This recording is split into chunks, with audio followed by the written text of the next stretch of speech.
આટલી હદે પ્રદૂષણ જે શરીર પર ખૂબ જ મોટું નુકસાન કરી શકે છે।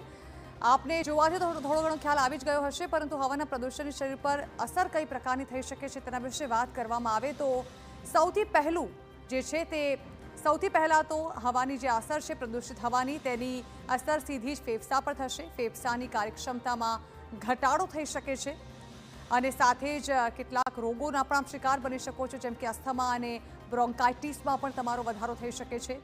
આ સિવાય તમને હૃદયરોગ અને હુમલાનું જોખમ પણ વધી શકે છે જો આ પ્રકારની અસ્વચ્છ હવા ગ્રહણ કરવામાં આવે તો। લોહીમાં ઝેરી તત્વો ભળી શકે છે અને ખાસ તો બાળકોને તે મોટા પાયે નુકસાન કરી શકે છે। બાળકોમાં શારીરિક વિકાસ અવરોધાઈ શકે છે આ પ્રકારની પ્રદૂષિત હવા જો શ્વસનમાં લેવાય તો, અને આ સાથે જ ગંભીર કેન્સર થવાની પણ સંભાવના આ પ્રકારની પ્રદૂષિત હવા લગાતાર શ્વાસમાં લેવાથી થઈ શકે છે।